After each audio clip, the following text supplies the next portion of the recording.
So let's talk about the second class of probability space, which is continuous probability space. So here I means that sample space is uncountable. So in the past, discrete probability space, I have taken sample space as finite or countably infinite.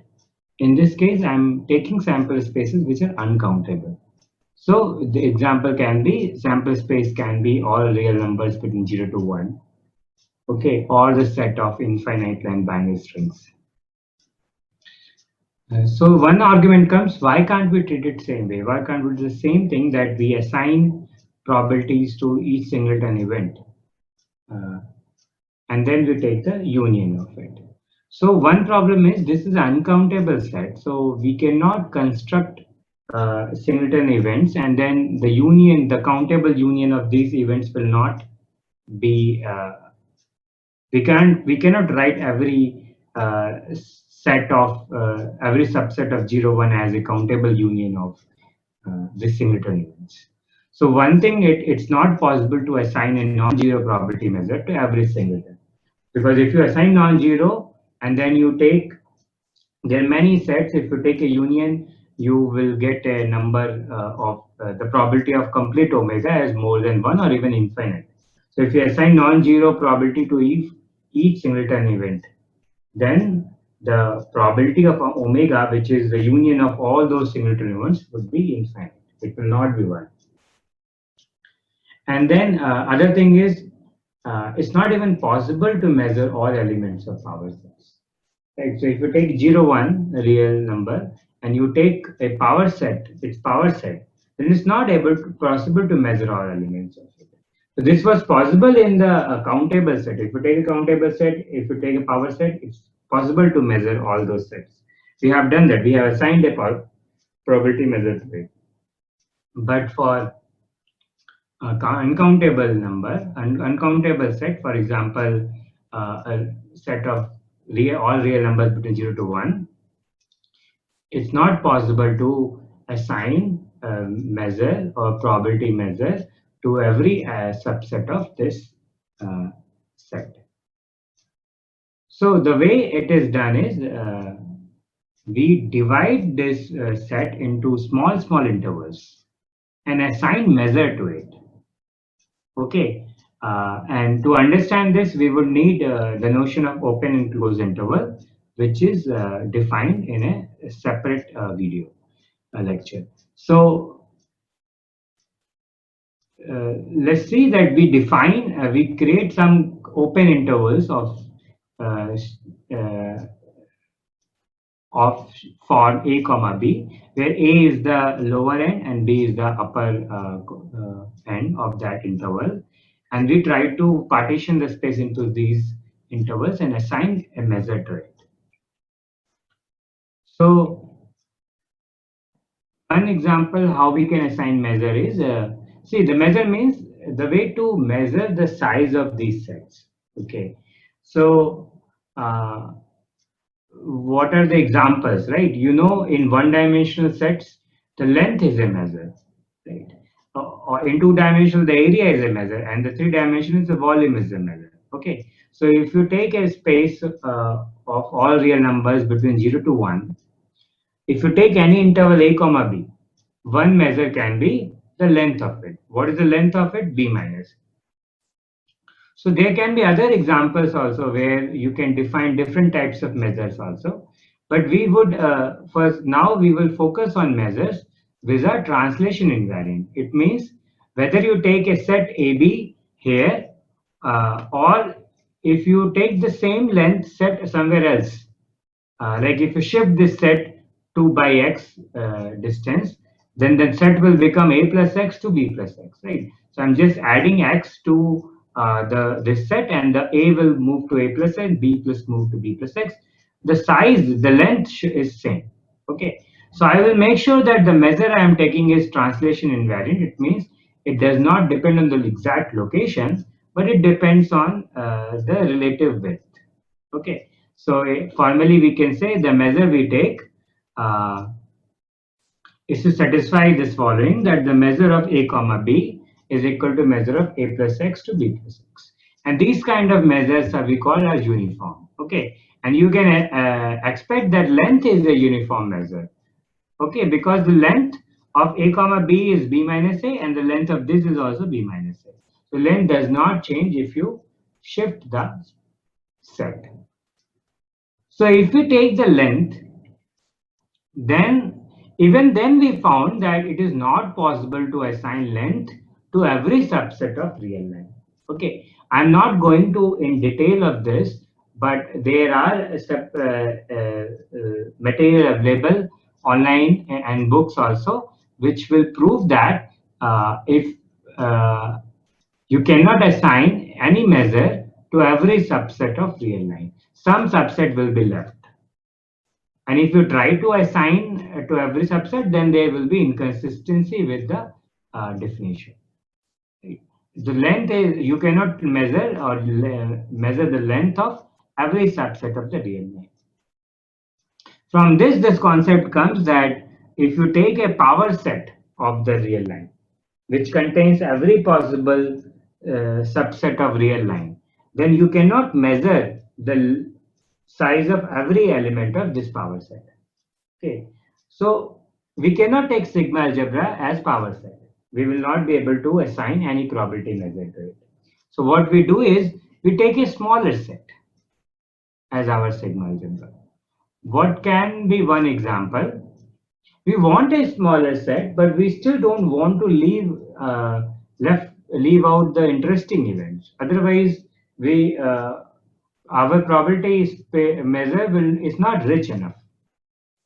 So what we try to do here is, let's take a case where your sample space is 0, 1. It's open from 0. So it does not include 0, but it is closed from 1. It means it includes 1. So this represents a experiment where you want to pick a random number between 0 to 1.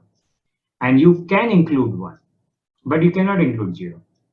They just for convenience. You can start with 0, 1, open from both sides, or the closed from both sides also. But for simplicity, we have taken this omega, which includes 1 but not 0.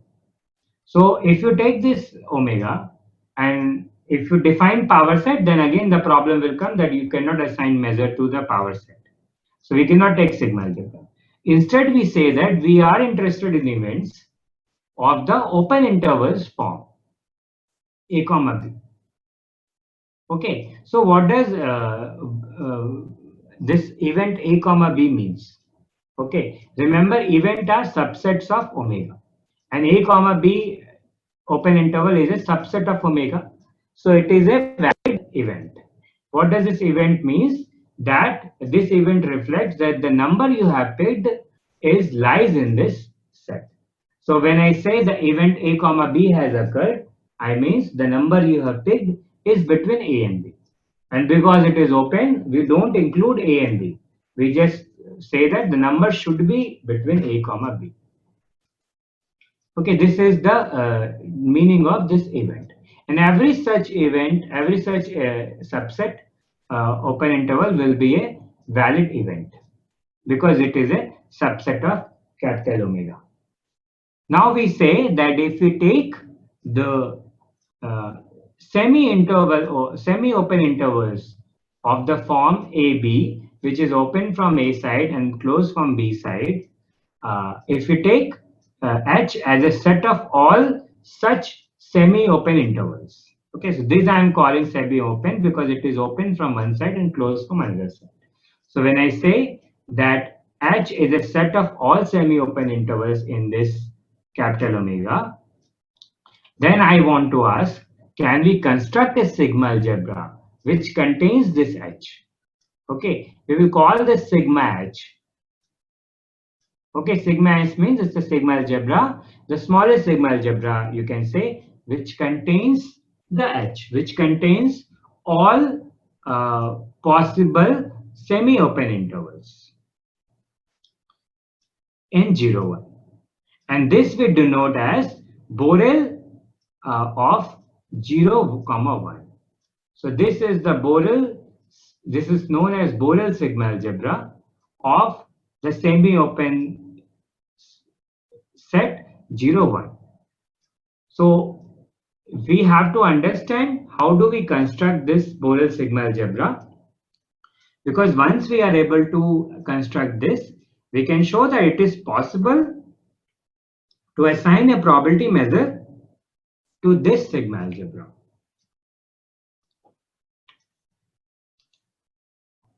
So we will now construct a sigma algebra which contains the all semi-open sets. And as we claim, this sigma algebra will contain the list of all interesting events. And then we can construct a probability measure on that. So let us understand this sigma algebra. This particular sigma algebra is called Borel sigma algebra. And every element of this sigma algebra is known as a Borel set. So it is the smallest sigma algebra containing H, and recall H is nothing but the set of all semi-open intervals of the form A, B, which is open from A and B closed from the B. And all the sets which are in this algebra are known as Borel set or Borel measurable. And we denote the whole sigma algebra by mathcal B. In bracket, you write the set which is 0, 1. So this is the Borel sigma algebra on 0, 1. It means it contains it is a sigma algebra containing all semi-open sets from 0, 1. If again to say this, A is a member of B, then A is called Borel set of B measurable, Borel measurable. So one thing which is clear is because this will contain all semi-open intervals, so we know that all the semi-open intervals will be Borel measurable. What other sets will be in it? So because of sigma algebra properties, right? To satisfy that this is sigma algebra, there will be other sets also in this. So let us figure out what else sets Borel algebra will contain.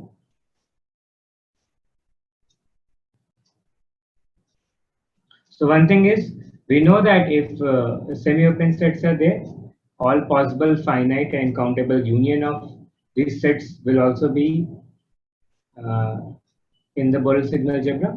This means the following set, which is a union of 0.2 to 0.3 and 0.4 to 0.5 will also be in the sigma algebra.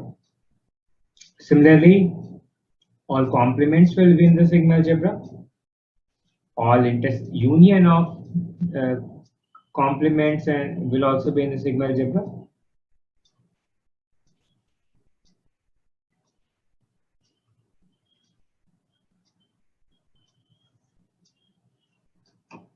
So let us prove a few of these special forms. First, we claim that every singleton set is also in the Borel algebra. Is a Borel, so which will be Borel set. So it means if you take any B between 0 to 1, the single set which only contains B will also be in the Borel algebra. So how do we show this? Let us construct a sequence of semi-open intervals. Okay, so this AN is denoted by is a semi-open interval which is between B minus 1 upon n to B plus 1 upon n. And it is closed from one side because we are only considering semi-open. So, and we are also taking intersection with omega, where omega is this one, so that any set which is outside will not come, will not be in the sequence. So if AN is, if you take a very large n, then this AN can be bigger than 0, 1. So we just make sure that this remains within the boundary of 0.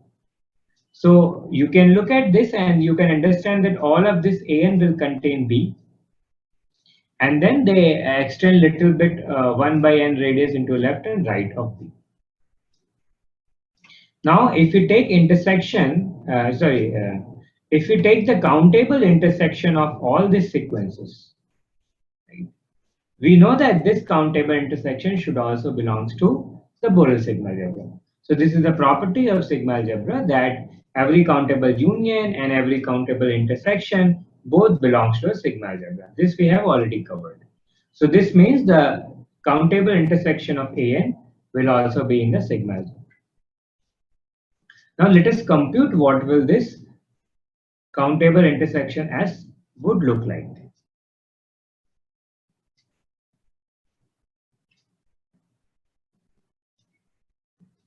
So I want to claim that this countable intersection is nothing but the singleton set containing B. Okay, so one thing is clear, that all of the set AN contains B, right? If we look at the definition once again, AN is made from B minus 1 upon N to B plus 1 upon N. And this set will always contain B because B is in middle of this, no matter what is the value of N. So if all of the AN contain B, this means that the intersection will also contain B. Just recall, intersection is nothing but a set of all elements which belongs to every element, every set AN for all N. So B contains it, so B should be a part of S. So this set is a subset of S. To prove that they are equal, you have to prove that there is no other element in S. So let us assume that another number, let's assume a contradiction. Let's assume that there is another number B plus E, which is also in S. And if we can prove that for no E, it is possible, then we can basically prove that no other element will be in S. Right. So let us see this. B plus E belongs to S. And to be able to say that B plus E belongs to S, we have to prove that it belongs to all the set A. Now let us see if there is some E, no matter what E is, you can always find a natural number such that 1 upon N naught is less than. Try to convince yourself that how this is true. So no matter what E would be, no matter how small this will be, you can always find a N which is such that 1 upon N is smaller than this. So let's take E is equal to 10 to the power minus 3. Then you can take N naught equal to 10 to the power 4, which will be less than 10 to the power minus 3. So in that case, for that N naught, the corresponding A N naught is given by B minus 1 upon N naught into B plus 1 upon N naught. So if 1 upon N naught is less than E, then this upper limit is less than B plus E. So there is one set where the upper end is smaller than B plus E. It means this set cannot contain B plus E. And in fact, all the sets which are after this, all the sets AI's such that I is more than N naught will not contain B plus E. So this means that not all sets contain B plus E. Therefore, B plus E cannot be in the intersection of these sets. You can also prove this by taking minus E also. And hereby we say that S only contains a single element B and does not contain any other element. And because S, this countable intersection S should belong to sigma algebra, this means this singleton events also belongs to sigma algebra. And this just means that every singleton element, like 0.5 or 0.6, they all belong to a sigma algebra. So sigma algebra, first we said by definition, sigma algebra has all semi-open intervals. And then we also say that it should also contain all singleton elements.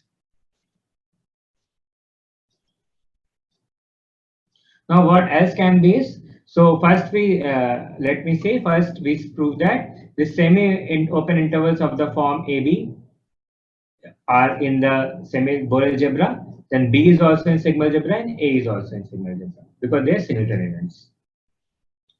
Now because this and this are both in sigma algebra, so their union should also be sigma algebra. So what is their union? This is a set which contains all elements between A to B and also include B but does not include A. If you also include A into it by union, then this set will contain all the elements from A to B, including A and B. So this is a closed set which contains, so there is a typo here, it should not be two brackets, just one left bracket and one right bracket, A comma B, and this represents the closed set. Okay, so just to be clear, this parenthesis means open. So if you see a parenthesis means it contains all numbers after that, but does not contain. And if you see a square bracket, this is a close. So this contains that point also, includes that point. So here, if this means that A is not included, but B is included, when you include A, then this will become just square bracket A comma B. So this means all closed sets are also part of sigma algebra. Then I want to show that every open interval is also part of sigma algebra, right? How can I show this? So for this, let us construct a sequence AN where every element is given by this semi-open set, which is A from one side and B minus 1 upon n from the second side. Okay, so if you look at this set, it never contains B. If you make if you increase n, this will get closer to B, but it will never become B. And if all these sets belongs to the sigma algebra because they are on the semi-open form, so the union, countable union should also belong to the sigma algebra. And then you can prove the countable union is nothing but this open interval AB, because by taking a arbitrary value of n, you can make any element less than B include in this union. But B will never be included no matter what n you take. So we have proved that all semi-open intervals, singleton elements, closed intervals, and open intervals are part of Borel sigma algebra. Then the remaining is the union of these sets are also part of the sigma algebra. So AB and union CD will also be this. All combination of semi-open interval and open interval will also be part of Borel sigma algebra. Okay, there's this open set and closed set B comma 1 will also be part of sigma algebra because this is open and this is closed, semi-open. So the union is also, because both of them belong to sigma algebra. This can you also prove because this is also the complement of closed set of AB. So if this closed set of AB belongs to this, then this set also belongs to the sigma algebra.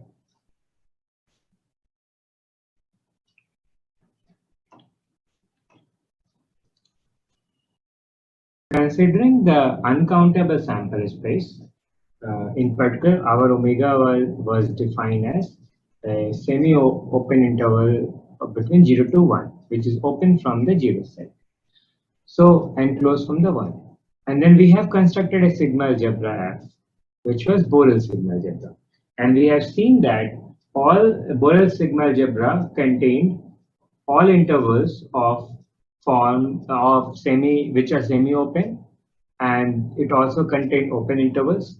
It's also contained closed sets, all countable union and intersection of closed, open, and semi-open sets.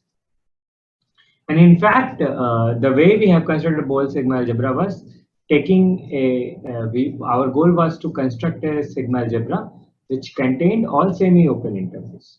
But if we had constructed Borel sigma algebra, but in the perspective that we want to construct a sigma algebra which contains all open intervals, then also we would have gotten the same Borel sigma algebra. Okay, so this Borel sigma algebra contains all such intervals which you can think of generally, which would be interesting. So now but it doesn't contain all, right? It is not equal to power set. So that is again the difference. The power set is even a bigger set. Power set of 0, 1 is even a bigger set. And as I have claimed earlier that we cannot assign a measure to it. Borel sigma algebra is a much smaller sigma algebra. And now we move to the third step where we assign a probability measure to it. Okay, so how do we assign a measure to this? Again, I tell you what we assign depends on what kind of physical phenomena it is representing. And that for that you need to put it in the perspective of that exactly physical phenomena it is representing. You have to do experiments, connect with the reality. But here we are not interested in what we are assigning, we are interested in how we can assign. Can we define one measure as an example, which will satisfy, which we can prove is a probability measure. So we'll start with a one example of a measure. We will assign it, and we will again start with the uniform measure because it is easier to understand. Let's try to define a uniform measure such that we can define it for every semi-open intervals and open intervals. And then we can we'll define it for every other set of the sigma algebra, Boole sigma algebra. So our definition is like this. We will say that for the basic semi-open set of form A comma B, this measure, which is denoted by L, is equal to mod of B minus, absolute value of B minus C. So you can think that AB is an interval, and we are assigning the measure to be its length. Okay, and we all know in some case that length is a measure of the length is a measure on the line segments. Okay, so this AB is like a line segment, and I'm saying its measure is B minus A, which is the length of the line segment. Now, how do I extend it to cover all subsets? One is if you have a set which is just the countable union of disjoint semi-open intervals, then to be able to say that this is a measure, it needs to satisfy the countable additivity property, which means the measure of, so let's take A equal to countable union of sets, disjoint sets of the same semi-open intervals. And we know that for each set, the size is Bi minus Ai. So the size of the A should be equal to summation of individual size of the sets. Okay, that is just the countable additivity property of the measure and the probability measure also. So that it has to satisfy.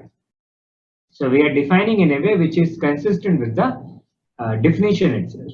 So we are saying that for any set which is the countable union of or even finite union of the semi-open intervals, I know that semi-open intervals has a measure B minus A. So this will be just summation of Bi minus Ai. Okay, and absolute value just ensure that Bi is more than Ai.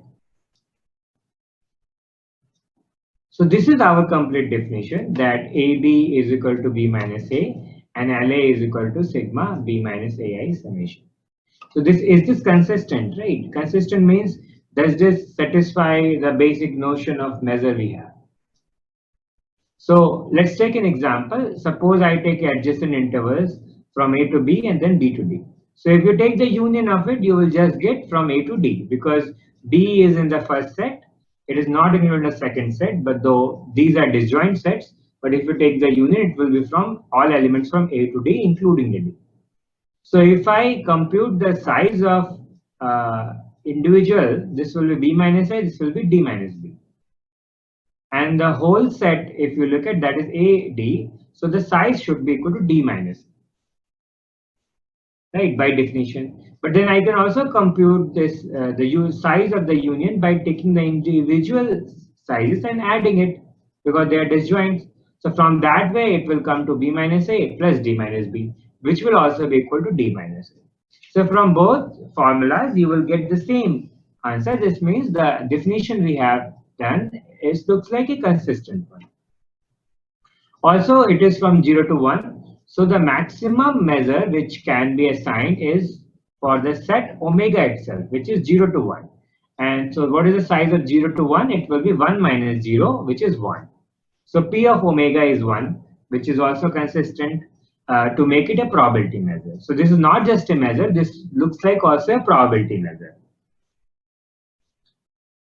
And then we can also show that for any other set which is less than omega, smaller than omega, the measure should be less than or equal to 1. Now we have to show that this is a probability measure. Okay, so how can we prove this? We have to show it for that it satisfies all axioms of probability measure. Okay, so what is P of phi? Phi is you can take an open interval from 0 to 0. which doesn't contain any element, and then you can say the size is 0 from the definition. So this is consistent. First axiom is true. Second, P omega we have already shown, it is L of 0 to 1. Again, this 1 should be the closed set because omega is closed from one side. So this will be by division will be 1 minus 0, it should be equal to 1. So 2 are satisfied. Now the third is to show that the last axiom is satisfied. We need to show that if ai, a to n are disjoint subsets of omega, then basically if they are disjoint subset of omega, and of course they should be in the sigma algebra because only P is only defined for the sigma algebra. Then we have to say that they need to satisfy this property that the probability of the countable union of AIs is equal to countable summation of P AIs. Okay, and to be able to show this, first just to check this, we can put AIs in the form of semi-open sets, and then it just follows from the definition, right? Because we already used this definition that probability of union of AI BI is equal to summation of BI. This is the definition we have taken, right? Equal to this one.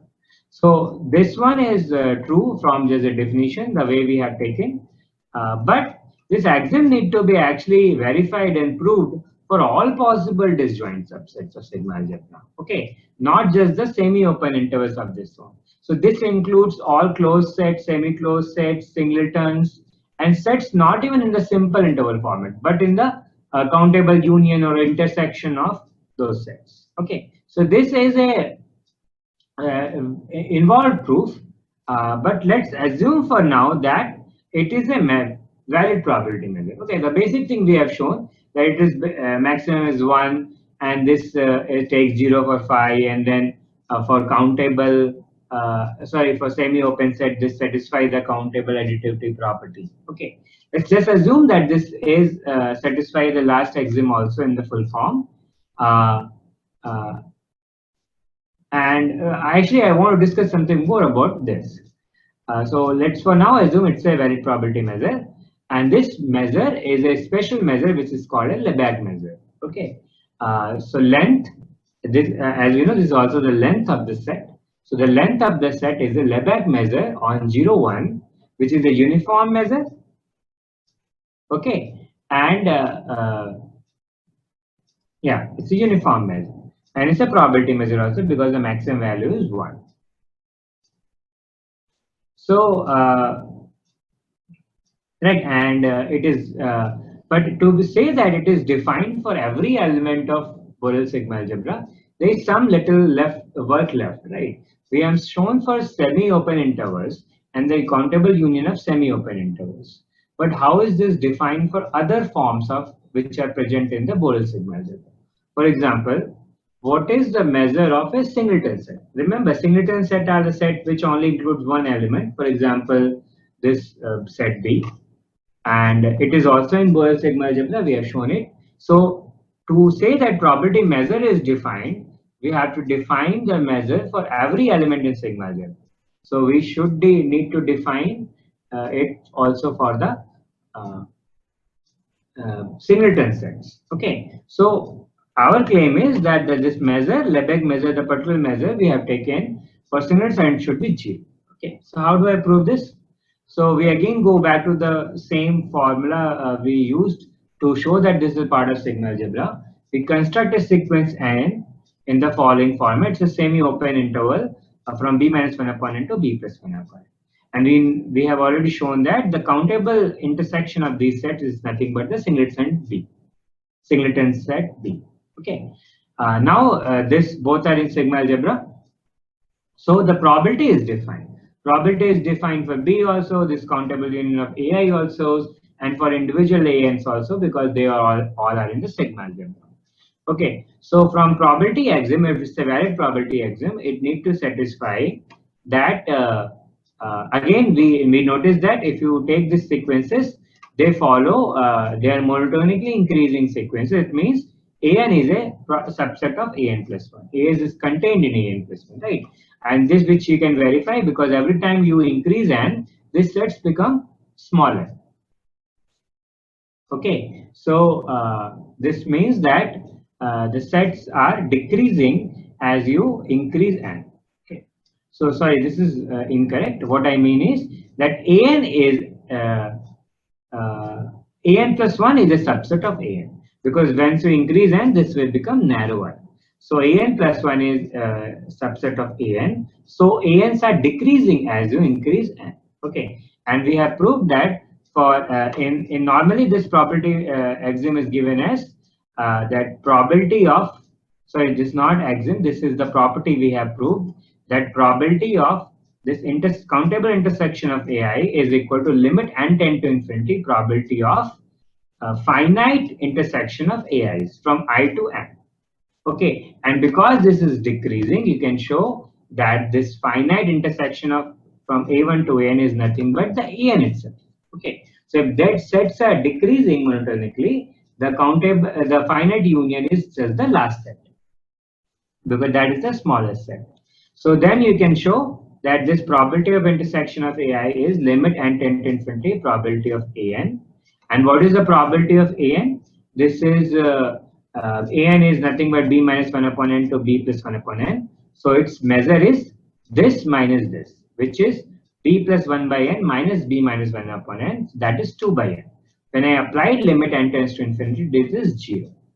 Okay, so again, this can be intuitively understood that this set is very small. Okay, this is like this, but n tending to infinity. And then when n goes to infinity, this becomes so small, the size just becomes 2 by n, which goes to 0. So the probability of the singleton event, the measure of the singleton event is just 0. Okay, then we can also show that the countable union of singleton elements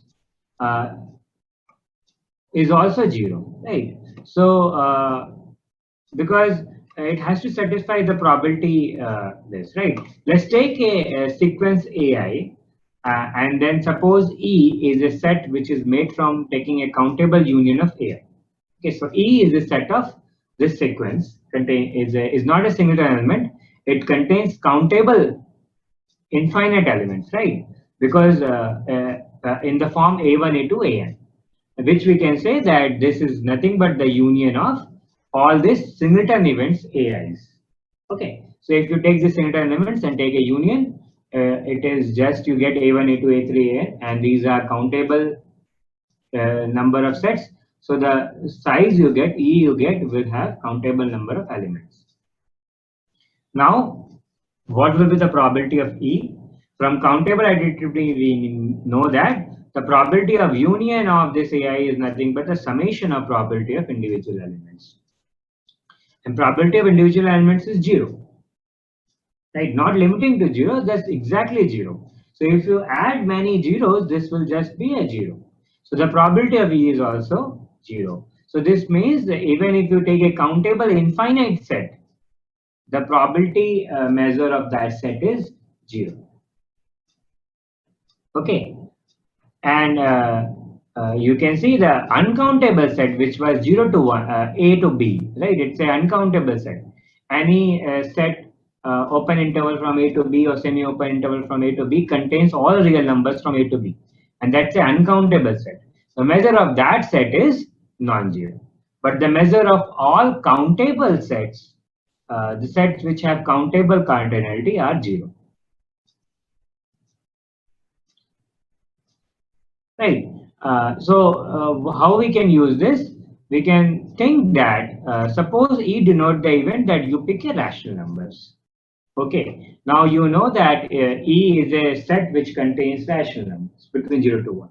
Okay. So this will be again a countable set which can be written as because we already proved that rational numbers are countable. So you can write them in a sequence in order form. This is the first rational number, second rational number. So the set of the all rational number is nothing but a countable union of all these sets. Okay, so if E is the event that you pick a rational number, is a countable set of rational numbers, then probability of E is 0. Okay, In other words, probability of picking a rational number is 0, even if these rational numbers are countably infinite. Okay, and then what is E complement? E is that you pick a rational numbers. E complement is that you pick a irrational numbers. So if P is 0 and P omega is 1, then P of E complement is 1. It means the probability that you pick a irrational number is 1. Okay, so now these are called almost sure events, right? Why? Because you will pick some rational numbers also, right? If I ask you to pick a number, you can pick 1 by 2 also, because that's a valid real number. But the probability that you pick that number is 0. Okay. And probability that you will not always pick irrational numbers. You will sometimes pick rational numbers also. But the probability that you will get irrational number is 1.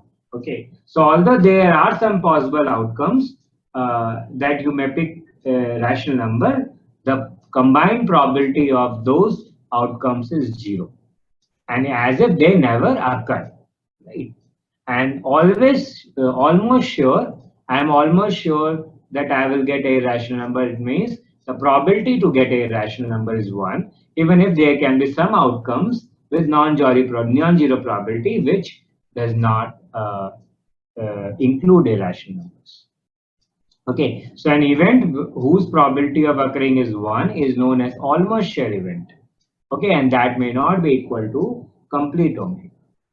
Okay, so that looks little bit confusing, but it's just to understand that the countable set is very big and the rational numbers are very small compared to the countable set. Okay, sorry, compared to the uncountable set.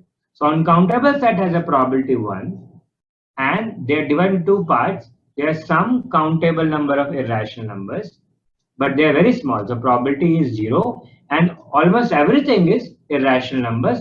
So probability that if you pick something, the probability that you will get irrational number is almost sure. Okay, and one thing I have also left is how do I sign for open set? Suppose A comma B. Right, that's easy, because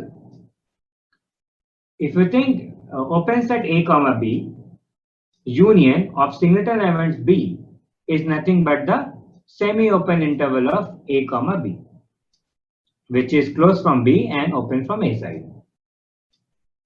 Now it means, because these are disjoint set, A comma B open set and B central event set, they are disjoint sets. So this means probability of open set AB and central element B, their union, the probability of that should be equal to the probability of open set AB plus probability of central element B. Okay, and also the union is equal to semi-open interval, so it should be equal to the probability of that semi-open interval A comma B. Okay, so what we get is probability of open interval A comma B plus probability of singleton event B is equal to probability of semi-open interval A comma B. Okay, now probability of A comma B semi-open interval, I know that is equal to B minus A. Probability of singleton event is 0. So probability of A comma B open set is also equal to B minus A. Okay, so this just means that if you take a open set A comma B, which does not include B, that has the same probability if you include B, because B is not adding anything to the probability. Okay, so this way we have defined for open sets, semi-open sets, and closed set you can also define. You can take a open interval A comma B and you add A and B from both sides. They are singleton events, they have 0 probability. So if you add them, the probability does not change. So probability of closed interval A comma B is also the same. It is B minus A. And then the union or countable union intersection of this can also be defined very easily just by taking a summation of this. Like if you want to define countable union of open, closed, or semi-open set, you just take those sets and add them, right? And if they are not disjoint, right, you can always make them disjoint by taking the intersection. Okay. So suppose there is set A and B, they are not disjoint. You can always take set A and B minus A. They will be disjoint. The last question is Lebesgue measure uniform? Yes, it is, because if you look at the size of A comma B and A plus X comma B plus X, Both has size b minus a. So no matter where you take this line segment, right, where you take a center at point 1 or center at point 5, the size of this line segment is always the same. Of course, we assume that the line comes within the omega.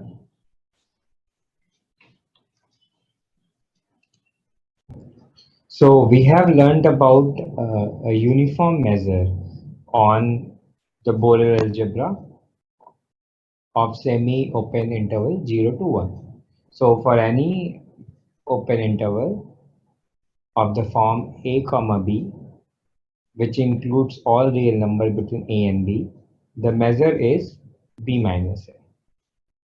This is a uniform measure, and we have shown that this is also a probability measure. So what are other measures we can assign? Think about the following case. If you define a function on this set a comma b as equal to b minus a square, will this be a measure? So we can check this. We can take a set uh, which is made from two adjacent intervals. One is a comma b and another is b comma d. So if you take a union, this will be nothing but just a comma d. So the size of a comma d is b minus a square. The size of a comma b is b minus a square. And the size of b comma d is d minus b square. So from if this is a measure, then we know that these are two disjoint sets. So the measure of the union of these two sets should be equal to the sum of the independent measure of the individual sets. But you can check that b minus a square plus b minus b square is not equal to d minus a square. You can try it for the third property of measure also, where you have to prove that for any countable number of disjoint sets, uh, it does not follow the countable additivity property. Right? Because we just show that it doesn't follow for the two cases, two n equal to 2 case. So of course it will not also follow for any general n. What about if you take L a comma b is b square minus a square? Right? Is this a probability measure? If you try this, you can show that first it satisfies. Uh, if you try it on these two adjacent sets, you can see that first will be b square minus a square. This will be d square minus b square. If you add them, you get d square minus a square, which is also the measure of a comma d. So dissatisfy for this, you can even test it that it's also satisfied for the countable union of open sets also. So this is a probability measure. Basically, any measure of the forms where the measure of a size a comma b is gb minus ga, where gb is a increasing function of b, and for the countable union of sets, this it is given by the summation of it, summation of the measure of the individual sets. Then this will be a measure. And if it is, you can also prove that for it takes the maximum value 1, then this will also be a probability measure. Is this a uniform measure? So you can put a plus x comma b plus x, you will get b plus x square minus a plus x square, which is not equal to b square minus a square. So you can prove that it's not a uniform measure because if you change the location of this set of the same length, the measure would change. So you can come up with other measures also on the Borel algebra of 0, 1. One thing I want to say that do not confuse the cardinality and probability measure.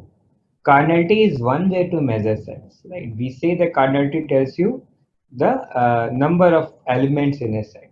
So it's a measure. It's also follow the same properties that if you take two disjoint sets, the cardinality of the union of these two sets are individual summation of the individual cardinality. And probability measure is another way to measure. Right? Both are valid measures, but they are different measures. So we saw that Lebesgue measure of finite sets and countable set is 0 in this case. So if you take Lebesgue measure, which is a uniform measure on the Borel algebra, then we saw that the Lebesgue measure of finite sets and countable set is 0, right? And Lebesgue measure of uh, countable sets of the form open interval a comma b or any countable union of these sets, those are non-zero. That is the case. For example, if you take open interval 0 0.1 comma 0 0.2, which is all real numbers between 0 0.1 and 0 0.2, so this is the measure is 0.1, so that is non-zero. So can we say all uncountable sets have non-zero measure, right? So we proved that the countable sets have zero measure, and we saw some example where uncountable sets has uh, non-zero measure. So what I'm trying to establish here is that the cardinality of is one measure, where we say if the set has a finite or countable cardinality, countable infinite cardinality, then the probability measure is zero in this case. Okay, so not all probability measures, this particular probability measure, which is Lebesgue measure. And if the set has cardinality uncountable, then we saw some examples where the measure is non-zero. But can we say that cardinality of uncountable will also tell the measure is non-zero? So the answer is actually no. There can be some uncountable sets which have non-zero measures, right? So they are very big compared to countable sets, but still they have non-zero measure.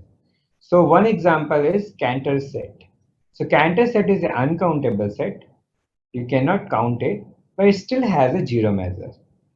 The way Cantor set is generated is first you take this complete line between 0 to 1, and then you divide into three parts: 0 to 1 by 3, 1 by 3 to 2 by 3, and 2 by 3 to 1 by 3. And then what you do is you keep these two parts and remove the middle part. So what you are left with is two blocks, the union of these two blocks, which are from 0 to 1 by 3 and 2 by 3 to 1. Now again you do the same thing for to the each set. You divide into three parts and remove the middle one. Similarly you do to here, and then you get these four sets.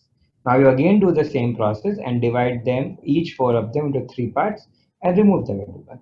We keep on doing this, okay, up to infinity, and the final set you get is a union of small intervals created in this way.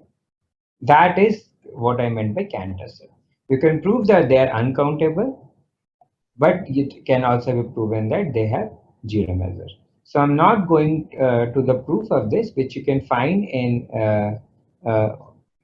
different articles, but it will not be covered in this class. But we just need to understand that there are uncountable sets which has zero measure. So it doesn't guarantee, uncountable does not guarantee the measure has zero. But of course, if the set is finite or countable, the measure will be zero.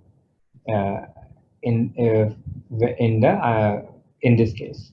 So when you talk about countable probability, continuous probability space, the measure of countable sets will be zero. Uncountable set of the open interval form or the union of these open intervals will be non-zero, but there are sets which are uncountable. Okay, and then there are also sets which are non-measurable, which are not Borel, right? One example is the Vitali set. So you can learn about this from the Wikipedia and other articles. Vitali set is a particular set which is non-measurable. It is still a subset of uh, the real line between 0 to 1. So it is in the power set of omega, but it is not in the Borel sigma algebra. Okay, so this is not a it's a non-Borel set because it's not in Borel algebra, and if you cannot assign a measure to it, you cannot measure it. Okay. So now let us come to the concluding remarks of here. What we did is we saw that sample space lists down all possible outcomes, and if you take a set E of some outcomes, then the probability measure of E will tell what is the size of this set. Okay. which will kind of represent a total chance of having one outcome from the set E if you do that random experiment. So if a set is bigger in this probability measure, suppose the site has higher probability measure, means there's a higher chance of it happening. Okay. So if you take two sets, it may happen that one set is smaller in cardinality, but it may have it may have a larger probability measure. So these are two different measures, and they can assign sizes to any set in a different way. So the question is, why do we went to this complicated way that we take omega, and then instead of defining the probability to each outcome, we first went to create the singleton events and then a sigma algebra which contains the list of all possible events, and then we assign it. Why couldn't we just first take in the sigma, capital omega, and then assign probability to each outcome? Let's say there is omega, then we can assign p omega. And then, so instead of saying that there is a E equal to singleton event and P, we could have just said that there is omega and there is a probability of P omega. And for all other sets, we just add up the probability of each outcomes they contain. Okay. So the thing is, sometimes it is possible. If you see the discrete probability space, that was possible, that you can take each outcome and assign probability to it. Right? Either you can assign to singleton events, or you could have just assigned to the outcomes and added it. Right. So that would work. But there are some cases where this will not work. If you try to, that the example is a real line, 0 to 1. If you try to take each outcome and assign a probability, you will see that the probability to each outcome is 0. Then if you take a bigger set and try to add all those outcomes, you cannot add because they are 0. So it will not be possible to assign the measure by this method for the uncountable sample space. Right. Think about an example. Take a length, right? So if you are given a line segment, can you start defining length of this line segment by taking individual points of this line segment and adding their measure? No, every point is a one-dimensional point. Sorry, it's a zero-dimensional point, and you know the size of every point is 0, right? So if you add those things, you will just get 0. Instead, what we do is, to measure a line segment, we just take the file and the start and the end point, put it on the scale, and find a difference between them.